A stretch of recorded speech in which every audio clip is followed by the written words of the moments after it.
Outside Gila River Arena in Glendale, Arizona, it's the panel brought to you by Chek. Tom Gazzola alongside Jack Michaels and Bob Stauffer from the Oilers Radio Network. Gentlemen, I'm just going to say these were poor wardrobe choices for the panel today because it's really hot right now. Bob, do you have anything to say? You're wearing black right now. It's thinning, and it's not helping.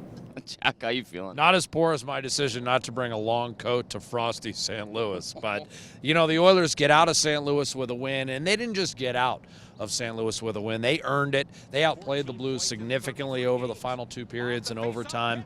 And this is the new reality. Edmonton's a much tougher out for a team the likes of St. Louis, which has gotten a bit smaller. The Oilers have gotten a bit bigger to complement their skill, and they kind of ground that game out as it wore on. It was very similar to the one that was played back in Edmonton in October. And with a 5-2-3 record over the final 10, again, the Oilers are starting to demonstrate that they're around to stay. They're not going anywhere. We're now a third of the way into the season, and the Oilers still are in a share of the Pacific Division lead. Hey, St. Louis has not been kind to the Oilers. Long Island's not been kind to the Oilers. They win there. They won in Detroit. They've exercised the demons in a lot of respects. This building and the Arizona Coyotes, Bob in particular, have been horrific to the Oilers.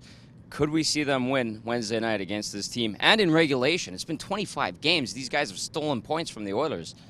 Sure, why not? But I mean, part of the reason why they're getting wins in places that they haven't gotten wins is now they've got a goaltender that doesn't kill them when they're on the ropes in games. Like, you know, that game in Long Island, they're down 2-0. In Brooklyn, the Islanders were all over them, and he didn't give up. Talbot didn't give up the next one that night. So you take a look at last night against St. Louis and the St. Louis Blues. 2-1. There were lots of opportunities in that first period, scoring chance-wise to add to that lead, and Talbot made some big saves to keep him in the game. Now, the problem with the game against Arizona is Mike Smith, and he's been out of this world. He's been all-world against the Edmonton Oilers. I actually think the Oilers have a bit of a phobia against some bigger goaltenders. Seem to give the Oilers, like guys that are 6'4", seem to give Edmonton at times some challenges. Can they win tomorrow night? Sure. Arizona's in a bit of a rebuild, but you're going up against Mike Smith. You're going to need another good start from your guardian as well.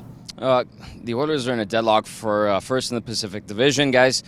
These next two games, how important are they? And just for the team's psyche to get out of here into the Christmas break with a couple of wins or 3 out of 4 points, that would be a good situation too. Well, if you get 3 points out of 4, you're right back to where you started in terms of 6 games over 500. And that's where the Oilers began the year, 7-1. A lot of people thought that was a fluke. Edmonton's navigated an extremely tough schedule. And basically, though treading water, when you get off to a 7-1 start, treading water is just fine. They've stayed in contention. When you get off to the other kind of start, and we've seen it 2 or 3 years ago where the Oilers win 4 of their first 21, 7 of their first 36, then treading water isn't good enough. And I think the fact that they've been able to stay at that level despite the schedule, despite some injuries to some key people, bodes well for the second half of the year. I mean, Brandon Davidson has given the Oilers minutes. That kind of offsets the negative that is the Darnell Nurse injury. And the fact that they're still there and now the schedule lightens up a little bit. And as Bob mentioned, they've got a number 1 goalie now.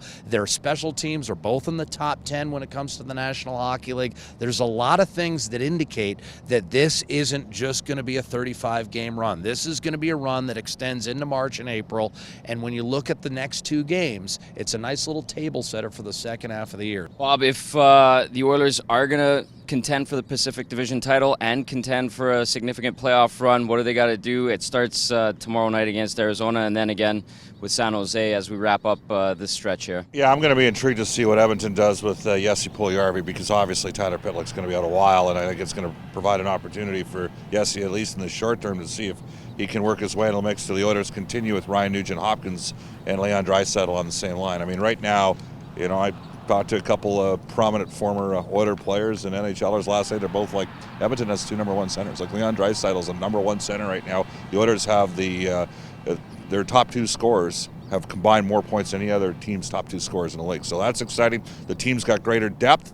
And I don't think they've knocked it out of the park 5-on-5 yet, and I do think they've got another gear to get there, and that might help them continue to challenge for a playoff spot in the Pacific Division. And to further illustrate Bob's point is they have the option of playing Nugent-Hopkins on the wing, and here's why they do. They not only have depth at the center position in their top 6, but also in their bottom 6. Even if Nugent-Hopkins would slide to the wing, you've still got 3 options for your 3rd and 4th line centers: Matt Hendricks, Mark Letestu, and Drake Caggiula. That kind of depth gives you versatility, and and the ability to get a guy like Ryan Nugent-Hopkins going by playing him on the wing, at least temporarily. Okay, we'll see how the Oilers handle the situation and how they go into the Christmas break. It's the Oilers and Coyotes here at Gila River Arena, and then, of course, they play the Sharks on Friday. Bob and Jack, as always, have the call for you on 6:30. Chad, I've got you covered right here on EdmontonOilers.com.